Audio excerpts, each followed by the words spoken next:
We are continuing in our series in Exodus, talking about Moses and the journey of bringing God's people out of slavery in Egypt. In today's story, they have left the confines of slavery.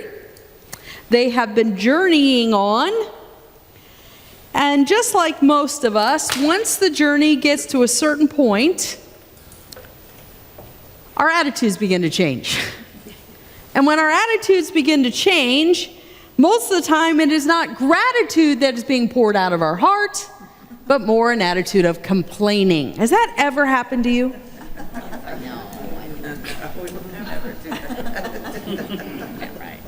I think you know what I'm saying. So I invite you to hear a story, the story of us, coming from Exodus chapter 16. Let us hear these words. Then the whole community of Israel set out from Elim and journeyed into the wilderness of Sin. Now, you're going to hear of sin, but please know that it has nothing to do with sin in terms of our sin. It has to do more with Mount Sinai. So don't get caught there. Between Elim and Mount Sinai, they arrived there on the 15th day of the second month. 1 month after leaving the land of Egypt. So how long have they been traveling? 1 month. You guys are with it. All right. There too, the whole community of Israel did what? Complained. They are so just like us. They complained, though, about Moses and Aaron. If only the Lord had killed us back in Egypt, they moaned. Oh, these people. There we sat around pots filled with meat and ate all the bread we wanted. But now you have brought us into this wilderness to starve us all to what? Death. Can we say, let's just all take a moment and remember the good old days? Isn't that what they're attempting to do? Relive the good old days. The problem is the good old days are never as good as we remember them. It is amazing how when things are not going well, we have a distorted recollective memory of what has been. They don't remember the 400 years of slavery. They don't remember wanting to kill and get rid of all of the Hebrews. They don't remember babies being thrown into the water and dying. All they remember is, at least we had food to eat. The good old days. Verse 4. Then the Lord said to Moses, "Look, I'm going to rain down food from heaven for you." Now that's an answer we all want, right? Lord, bring it. Each day the people can go out and pick up as much food as they need for that day. I will test them in this to see whether or not they will follow my instructions. On the 6th day they will gather food, and when they prepare it, there will be twice as much as usual. How many mothers here would have liked to prepare dinner and all of a sudden there were 2 dinners? Wouldn't that be nice? So Moses and Aaron said to all the people of Israel, "By evening you will realize it was the Lord who brought you out of the land of Egypt. In the morning you will see the glory of the Lord, because he has heard your complaints, which are against him, not against us." I love that Moses stands up for himself. Listen, you're complaining about me, but this isn't about me. This is about the Lord. What have we done that you should complain about us?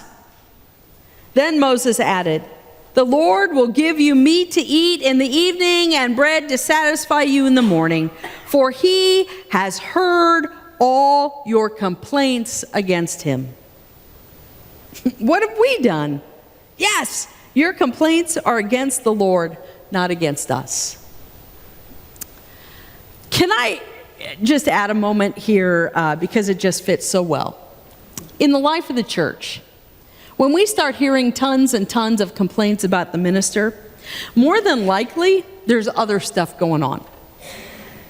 Let's just say that. Because so often When people are dissatisfied, they will look for whoever they can see the brightest. In this scenario, it is Moses and Aaron. In the local church, it's going to be the pastor or other people. But generally, it has nothing to do with them. It has everything to do with the way in which the church is walking in faith and responding to difficult times. Now, I realize not every pastor is perfect. There's only a few of us.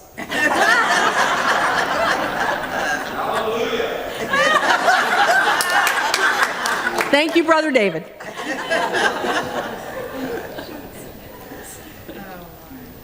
But when you are ready to complain about something,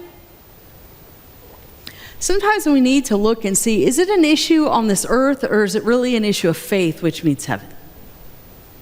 Sometimes it's good to stop and really try and look at what's going on behind the scenes.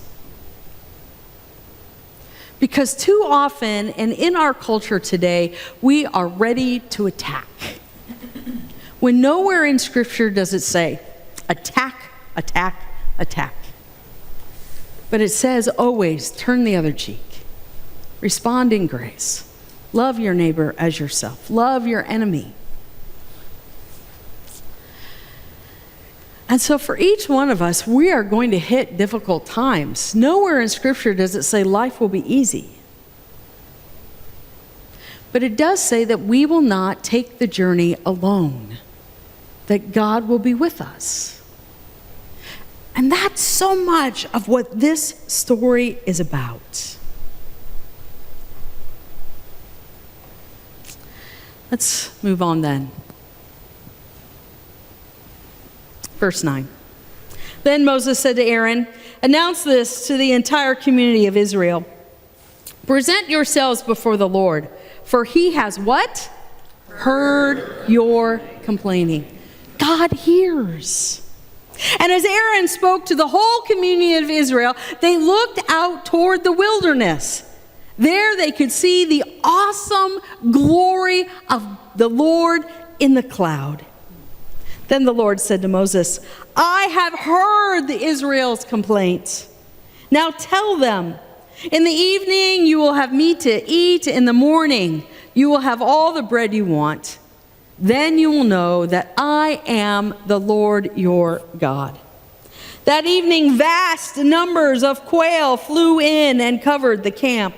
And the next morning the area around the camp was wet with dew. I've got to tell you, every time I read this, I think we would still starve, because we would all name those quail, start petting them, and nobody would know how to kill them to eat them. 14. When the dew evaporated, a flaky substance as fine as frost blanketed the ground. The Israelites were puzzled when they saw it. What is this? They asked each other. They had no idea what it was. I'm going to stop once more because I read this one commentary where this guy, he actually said this. He said, they think that this may be some sort of insect leftovers. Can you imagine? I closed that book. That is not what it was. I just had to share that with you. Okay, moving on. And Moses told them, it is the food the Lord has given you to eat. These are the Lord's instructions. Each household should gather as much as it needs. Pick up 2 quarts for each person in your tent. So the people of Israel did as they were told. Some gathered a lot, some only a little. But when they measured it out, everyone had just enough. Those who gathered a lot had nothing left over, and those who gathered only a little had enough. Each family had just what it needed. Then Moses told them, do not keep any of it until morning. But some of them didn't listen and kept some of it until morning. But by then, it was full of maggots and had a terrible smell. Moses was very angry with them. Why do you think they did that? No trust. Yeah, it was an issue of trust, wasn't it? Have you ever had an issue of trust before the Lord? I mean, let's be honest. Some of us have walked that journey when we're just not quite sure. Now we believe in God and we have faith in God, but God, do you see my need, my real need? Can I honestly trust you to provide in a way in which I will be satisfied? Because generally that's what it's more about, is our satisfaction. Now, we could say, well, there were some who were just better at preparing. Because today there are some better at preparing. I leave Friday for Greece. I'm sure there are some who've had their suitcases laid out, clothes laid out. I will start Thursday. There are some who are better at preparing. But when it comes to the Lord,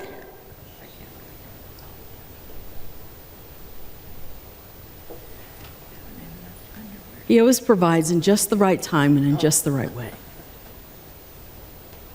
But sometimes it's you and I that have to learn that lesson. And I'm sorry to say, sometimes we have to learn it the hard way. Have you ever had to learn something the hard way? I can remember my dad repeating that to me several times. Karen, why do you always have to learn it the hard way? I don't know why that is. But I know for some of us it is that way. And for these people, they had to learn it the hard way. They woke up and found maggots and a horrible smell all over. Because they weren't sure that they could trust that God would provide for tomorrow. Do you trust God to provide for tomorrow? I mean, honestly, deep down within you, do you trust that God will provide for you for tomorrow?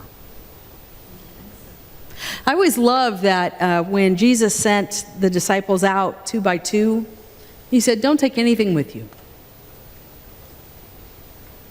Because I'm the type, I would have said, we're going on a journey, we don't know where we're going, we need to take this, and this, just in case. But when God says, I will provide, He never lies. When God says, my grace is sufficient for you, He's not just hoping that will be. It will be. So how are you living your life today? Trusting in God for tomorrow? Or are you one of those still trying to gather enough food for now and later?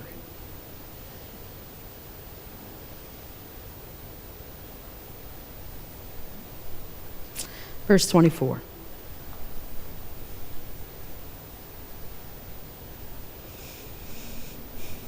Oh, 21. After this, the people gathered the food morning by morning, each family according to its need. And as the sun became hot, the flakes that they had not picked up melted and disappeared.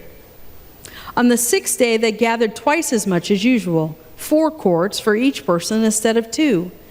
Then all the leaders of the community came and asked Moses for an explanation. He told them, this is what the Lord commanded. Tomorrow will be a day of complete rest, a holy Sabbath day set apart for the Lord.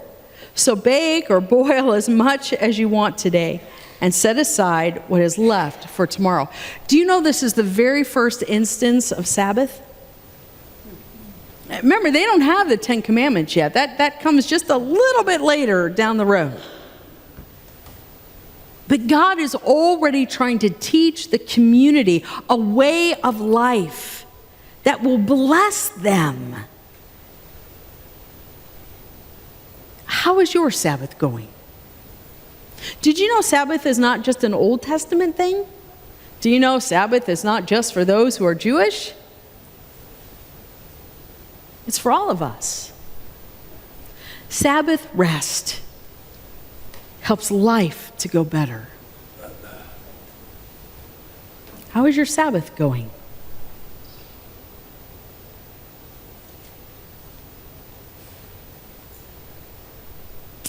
So they put some aside until morning, just as Moses had commanded. And in the morning, the leftover food was wholesome and good, without maggots or odor. Moses said, "Eat this food today, for today is a Sabbath, day dedicated to the Lord. There will be no food on the ground today. You may gather the food for 6 days, but on the seventh day is the Sabbath. There will be no food on the ground that day." Some of the people went out anyway on the seventh day. Why are there always those people? And then I have to realize that would be me. But they found no food. The Lord asked Moses, "How long will these people refuse to obey my commands and instructions?" They must realize that the Sabbath is the Lord's gift to you. Did you ever realize that it was a gift given to us? That is why he gives you a 2-day supply on the 6th day. So there will be enough for 2 days. On the Sabbath day, you must each stay in your place. Do not go out to pick up food on the 7th day. So the people did not gather any food on the 7th day. The Israelites called the food manna. It was white like coriander seed, and it tasted like honey wafers. Well, that sounds pretty good, doesn't it? Then Moses says, "This is what the Lord has commanded. Fill a 2-quart container with manna to preserve it for your descendants. Then later generations will be able to see the food I gave you in the wilderness, and I will set you free from Egypt." Moses said to Aaron, "Get a jar and fill it with 2 quarts of manna." He put it in a sacred place before the Lord to preserve it for all future generations. Aaron did just as the Lord had commanded Moses. He eventually placed it in the Ark of the Covenant, somewhere, in front of the stone tablets inscribed with the terms of the covenant. That would be those 10 commandments, in case you didn't get that. So the people of Israel ate manna, get this, for 40 years. That's crazy. That's the part I want you to hear. I realize it's not up there, but I wanted you to hear that. 40 years they ate manna. How long had they been out of Egypt? Do you remember? 1 month. 1 month they were out of Egypt, and they were already complaining. For the next 40 years, they ate manna and quail. What's your favorite food? Pizza, brownies, whatever it is. Are you ready to consume it every day for the next 40 years with gratitude?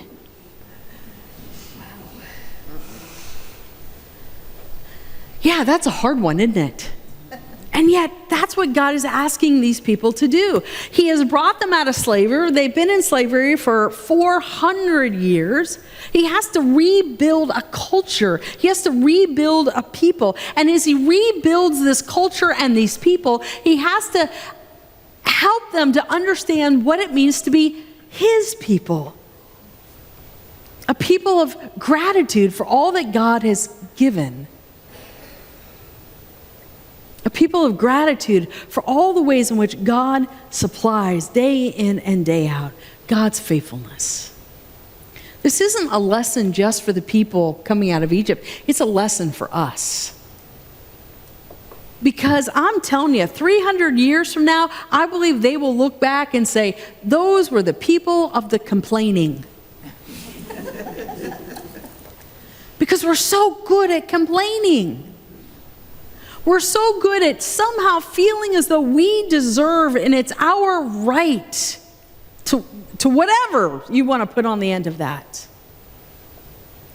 We have forgotten that as servants of Jesus, we give up the right except to serve how he says to serve, go where he says to go.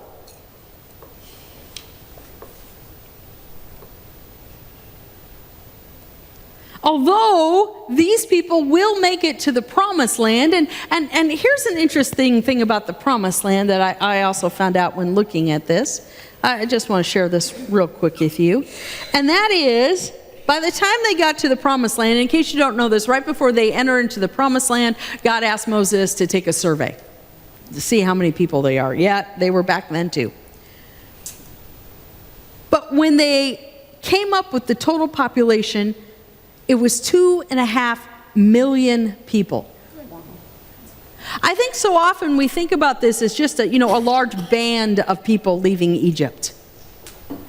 This is not just a large band of people. We are talking 2.5 million people. And in case you don't know, this is roughly the population of Chicago or Houston.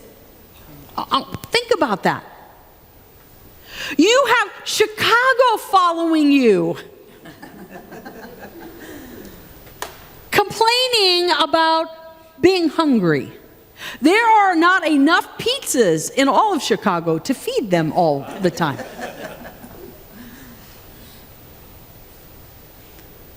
But God can. And God did.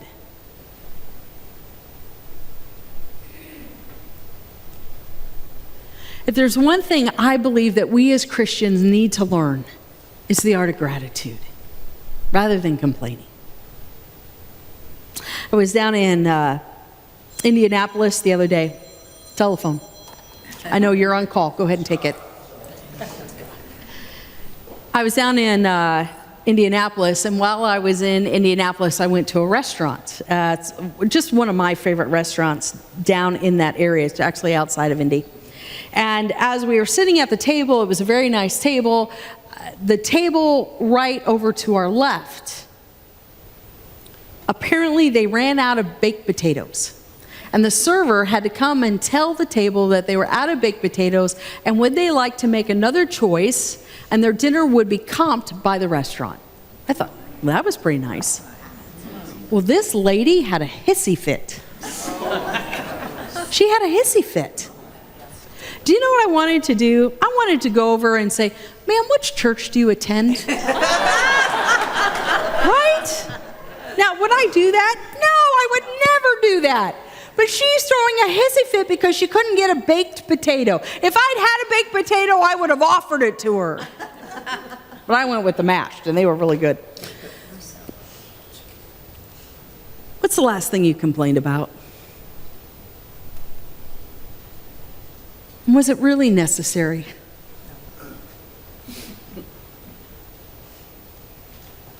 What's the last thing you were really, really grateful for? And how did you express that thanksgiving?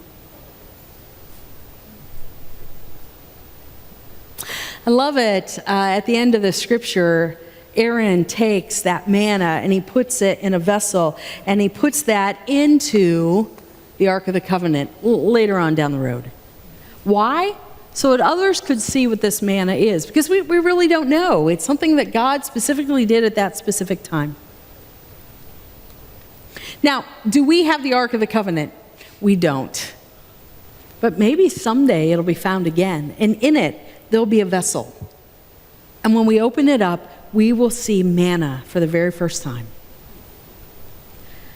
My fear, though, is that we will focus on that manna. We will do test after test after test to figure out exactly what it is, rather than allowing it to remind us of our gratitude and how God provided. So I invite you this week, this day, and for the rest of your life to continue to live in a heart of gratitude. Even when you don't get it your way, even when they're out of exactly what you wanted,